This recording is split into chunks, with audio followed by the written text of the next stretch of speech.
ये वीडियो कुछ व्यूअर्स के लिए डिस्टर्बिंग हो सकती है। अगर आप सेंसिटिव हैं तो वीडियो को यहीं स्किप कर सकते हैं। The coldest case of the history, the Maria Ridulph case. जब भी हम किसी क्राइम के बारे में सुनते हैं, उस क्राइम के कुछ पहलू होते हैं जो हमें उसकी तरफ आकर्षित करते हैं, जिनमें से क्राइम की किस्म, अपराध की पहचान, अपराध के पीछे का मकसद और इंसाफ की मांग शामिल होते हैं। इन शॉर्ट, हमें ये जानने की इच्छा होती है कि इस अपराध की कहानी का अंत कैसे हुआ होगा, क्या हो अगर किसी अपराध की कहानी का अंत मिसिंग हो।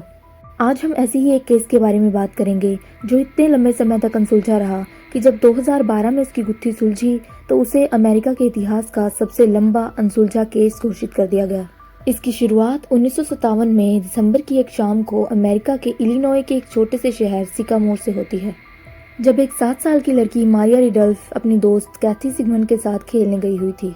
जब 6:30 के आसपास उन्हें एक शख्स अप्रोच करता है जिसने कलरफुल स्वेटर पहना हुआ था। उसकी हाइट सामान्य और बाल भूरे रंग के थे। दांतों के बीच में गैप रखने वाला ये व्यक्ति अपना नाम जॉनी बताता है। अपने परिचय देने के बाद जॉनी बच्चों से पूछता है कि क्या उन्हें गुड़िया या पिगी बैक राइड पसंद है। याद रहे, ये सब घटनाएं कैथी सिगमंड के स्टेटमेंट्स के आधार पर दर्ज की गई हैं। उसके अनुसार जब जॉनी मारिया को पिगी बैक राइड दे रहा था तब वह भागकर अपने दस्ताने लेने गई थी और वही आखिरी समय था जब मारिया को किसी के द्वारा जिंदा देखा गया था। मारिया के अपहरण ने पूरे सिकामोर टाउन को चिंता में डाल दिया था। उस समय इस केस ने इतनी नेशनल लेवल पर अटेंशन खींची थी कि खुद FBI डायरेक्टर जजर होवर ने भी इस केस की नई अपडेट्स में रुचि दिखाई थी, पर इतनी इंटेंस सर्च और इन्वेस्टिगेशन के बावजूद भी कुछ हाथ नहीं लग रहा था। मारिया तो जैसे हवा में गायब ही हो गई थी। ऐसे ही करते करते 5 महीने बीत जाते हैं। अब 5 महीने बाद 26 अप्रैल 1958 को एक कपल एक जंगल में जो सिकामोर से 100 मील दूर था मशरूम्स तोड़ रहे थे, जब उनके पैर एक सड़ी हुई चीज से टकराए। यह और कुछ नहीं बल्कि मारिया की सड़ चुकी लाश थी। लोग जिस चीज से डर रहे थे वो हो चुका था। अपने बच्चों की ये हालत किसी भी माता पिता के लिए दुर्भाग्यपूर्ण हो सकती है, पर उससे भी कहीं ज्यादा इस बात का एहसास होना है कि जिस राक्षस ने इस मासूम के साथ ये सब किया है वो आज भी समाज में सामान्य इंसान की तरह आजाद घूम रहा होगा, और ये एक ऐसा बोझ था जो मारिया के माता पिता अपने अंत तक लेके जाने वाले थे।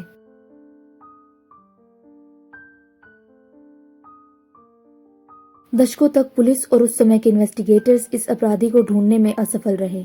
ऐसा नहीं था कि वो लोग ट्राई नहीं कर रहे थे। ये केस नेशनल प्रेशर में था।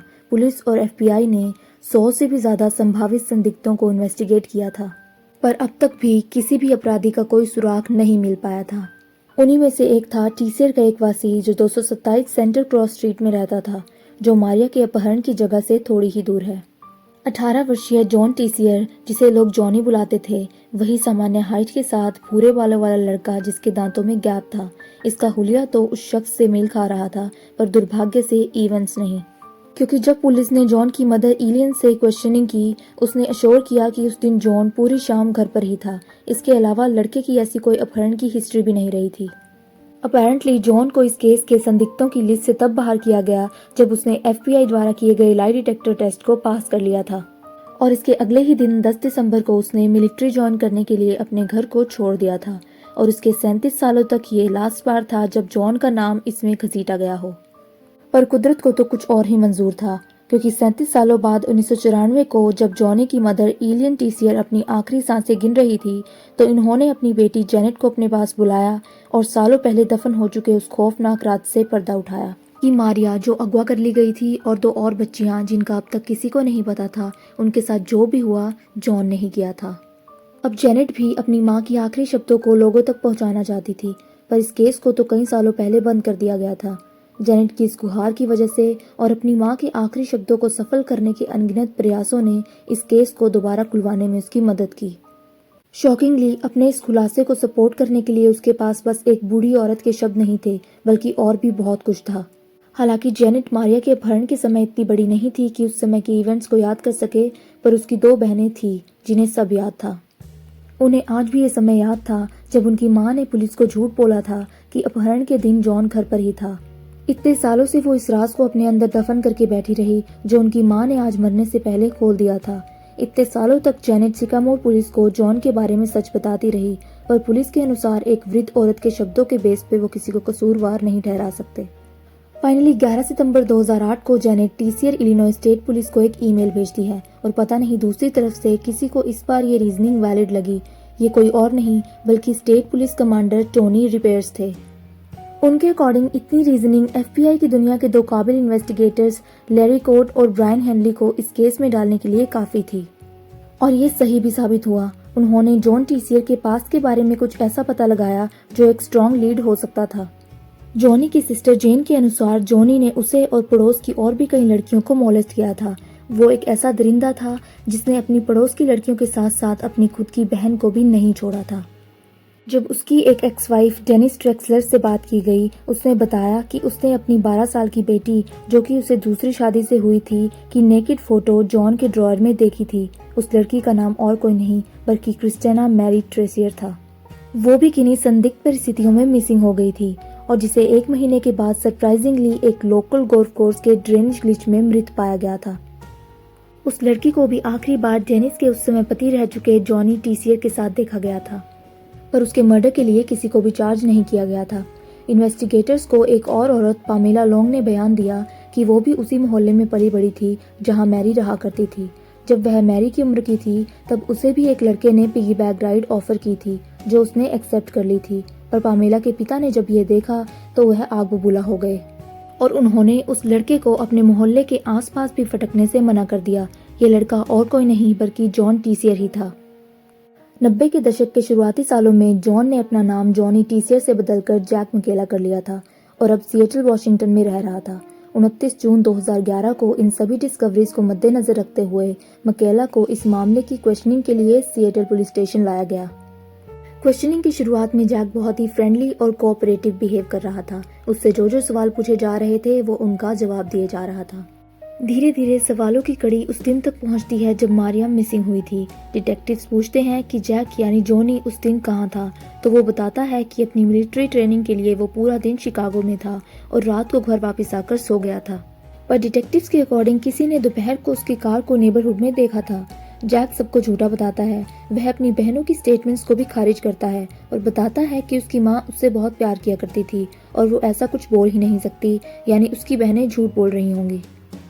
इस इन्वेस्टिगेशन का एक टर्निंग पॉइंट ये था कि जैक की उस समय रह चुकी एक गर्लफ्रेंड के पास से इन्वेस्टिगेटर्स ने कई मेमोरीज बरामद की, जिसमें जैक की कई सारी पिक्चर्स और उस समय की रॉकफोर्ड से शिकागो की 1 वे टिकट भी थी जो कभी यूज ही नहीं की गई थी।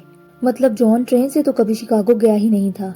उसके मना करते रहने पर इन्वेस्टिगेटर्स लाई डिटेक्टर टेस्ट का सहारा लेने का डिसीजन लेते हैं, जिसमें जैक सरप्राइजिंगली अपहरण के अलावा किसी भी सवाल का जवाब देने के लिए मना कर देता है। इसी वजह से जब टेस्ट के दौरान जैक से इस केस के अलावा कोई भी सवाल पूछे जा रहे थे तो वह अनफॉर्चुनेटली जवाब नहीं दे रहा था, तो टेस्ट को अबॉर्ट करना पड़ा। अब क्वेश्चनिंग का जिम्मा cold case crime detective Mike Ciesynski को मिलता है, बट यहाँ भी जैक अपनी राइट्स टू स्पीक का इस्तेमाल करके कुछ सवालों का जवाब देने से मना कर देता है। इतने एविडेंसेस और बयानों के बावजूद जैक ने अपना क्राइम कबूल नहीं किया, पर ये एविडेंसेस जज के लिए काफी थे। अब फाइनली 14 सितंबर 2012 को मारिया की मौत के 55 साल बाद जैक को इस अपराध का दोषी पाया गया और उसे बिना किसी पेरोल की पॉसिबिलिटी के 20 साल की उम्र कैद की सजा सुनाई गई। अब मेरे जो हैप्पी एंडिंग के जिज्ञासु व्यूअर्स अंत में इंसाफ की उम्मीद कर रहे थे वो फाइनली सेटिस्फाइड होंगे, पर आप भूल रहे हैं कि वीडियो की शुरुआत में मैंने बताया था कि इस कहानी में हुए अपराध का कोई अंत नहीं है। जी हाँ, 15 अप्रैल 2016 को जैक की सजा के फैसले को खारिज कर दिया गया था, क्योंकि कुछ एविडेंसेस ऐसे भी थे जो साबित करते थे कि शायद उस रात वहां जैक नहीं था। विटनेसेस के अकाउंट्स के आधार पर मारिया को शाम के 6:30 से लेकर 6:45 के बीच ले जाया गया था, पर जैक ने रॉकफोर्ड से सिकामोर 6:57 पर एक कॉल किया था जो अभी भी रिकॉर्ड में था, जिसे एडमिनिस्ट्रेशन के रिकॉर्ड ने कंफर्म किया था। भले ही जैक की माँ और बहनों के कन्फेशंस और उसकी डार्क हिस्ट्री उसे अच्छा इंसान साबित ना करती हो, पर मारिया का खून उसने नहीं किया था। अनफॉर्चुनेटली ये क्राइम उन अपराधों की लिस्ट में शामिल है जिसका कोई अंत ही नहीं हुआ है।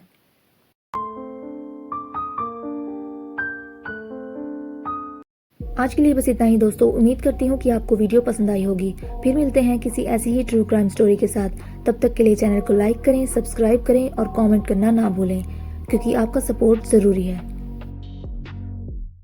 I got nightmares in my head, I fear that the thoughts build up until I